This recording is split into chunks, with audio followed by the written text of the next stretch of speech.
Hi viewers, இன்னைக்கு நம்ம starter evening snacks சீரீஸில் கலர்ஃபுல் ஹெல்தி மினி பீஸா பைட்ஸ் பார்க்க போகிறோம். நம்ம இந்த பீஸா செய்கிறதுக்கு எந்த ஆர்டிஃபிஷியல் கலர்ஸும் ப்ரிசர்வேட்டிவ்ஸும் இல்லாமல் அதே சமயம் ஓவன் கூட இல்லாமல் பண்ண போகிறோம். இந்த மினி பீஸாவுக்கு நம்ம பீஸா பேஸும் பீஸா சாஸ் நம்ம தான் செய்ய போகிறோம். வாங்க பார்க்கலாம் எப்படி செய்கிறதுன்னு. ஒரு மிக்ஸி ஜாரில் பாலக்கீரை சேர்த்துக்கிட்டு நல்லா அரைச்சிக்கோங்க. க்ரீன் கலர் ரெடி ஆகிடுச்சு. அடுத்து ஒரு கப் கேரட் மிக்ஸி ஜாரில் சேர்த்துக்கிட்டு நல்லா அரைச்சிக்கோங்க. தேவைப்பட்டால் தண்ணி சேர்த்து அரைச்சிக்கோங்க. அதே மாதிரி பீட்ரூட் கூட ஒரு கப் சேர்த்துக்கிட்டு கொஞ்சமாக தண்ணி விட்டு அரைச்சிக்கோங்க. இப்போது நம்மளுக்கு red colour, green colour, orange colour ready ஆகிடுச்சு. எல்லாமே ஸ்ட்ரெயின் பண்ணிக்கோங்க. இப்போது நம்ம செஞ்சு வச்சுருக்கிற கலர் ஜூஸ் கோதுமை மாவில் சேர்த்து கலந்துக்கணும். முதல்ல ஆரஞ்சு கலர் கலந்துக்கலாம். அதுக்கு நம்ம செஞ்சு வச்சுருக்கிற கேரட் ஜூஸ் கொஞ்சம் கொஞ்சமாக சேர்த்து பிசைஞ்சுக்கோங்க. நான் தண்ணி பதிலாக இந்த கலர் ஜூஸ் சேர்த்துக்கிட்டு பிசைஞ்சுக்கிறேன். இன்னொரு பவுலில் கொஞ்சமாக கோதுமை மாவு சேர்த்துக்கிட்டு அடுத்து க்ரீன் கலர் சேர்த்துக்கிட்டும் அதே மாதிரி கலந்துக்கணும். தண்ணி சேர்த்துக்காமல் கலந்துக்கோங்க. அடுத்து இன்னொரு பவுலில் கொஞ்சமாக கோதுமை மாவு சேர்த்துக்கிட்டு பீட்ரூட் ஜூஸ் சேர்த்துக்கிட்டு பிசைஞ்சுக்கோங்க. இதே மாதிரி மஞ்சள் சேர்த்துக்கிட்டும் பிசைஞ்சு வச்சுக்கோங்க. ஒன்று ப்ளெயினாகவும் செஞ்சு வச்சுக்கோங்க. இப்போது red colour, orange colour, yellow colour, green colour, cream கலர்னு 5 கலர் ரெடி ஆயிடுச்சு.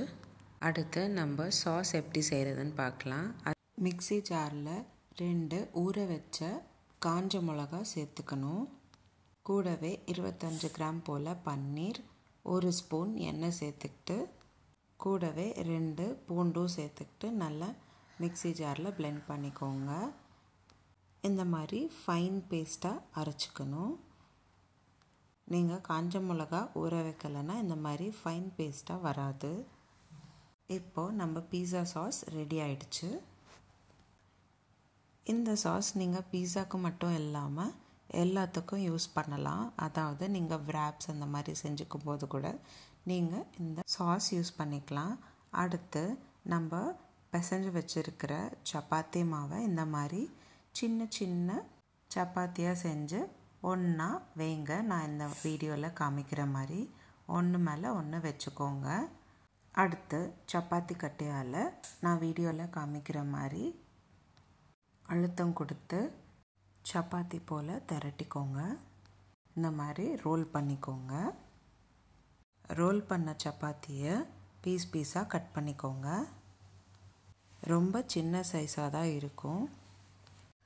முடிஞ்ச அளவுக்கு ஈக்குவல் ப்ரொப்போர்ஷனாக கட் பண்ணிக்கோங்க. இந்த மாதிரி பார்க்குறதுக்கு இருக்கும். அழகாக இருக்குல்ல பார்க்க. இப்போ நான் வீடியோவில் காமிக்கிற மாதிரி லேசாக அழுத்தம் கொடுத்து மறுபடியும் சப்பாத்தி மாதிரி செஞ்சிங்கன்னா மினி பீஸா பேஸ் ரெடி ஆகிடும். இப்போது நம்ம செஞ்சு வச்சுருக்கிற மினி பீஸா பேஸை தோசைக்கல்லில் சேர்த்துக்கிட்டு கூடவே நம்ம செஞ்சு வச்சுருக்கிற பீஸா சாஸும் எல்லாத்தையும் தடவிக்கணும். டெக்கரேஷனுக்கு கலர்ட் கேப்சிகம், ஆனியன் சேர்த்துக்கிறேன். நீங்கள் இந்த மாதிரி டாப்பிங்ஸ் என்ன வேணாலும் சேர்த்துக்கலாம். கார்ன், மஷ்ரூம் அந்த மாதிரி என்ன வேணுமோ அதை சேர்த்துக்கோங்க. எல்லா பீஸா பேஸ்க்கும் இதே மாதிரி செஞ்சுக்கோங்க. அடுத்து சீஸ் துருவிக்கணும்.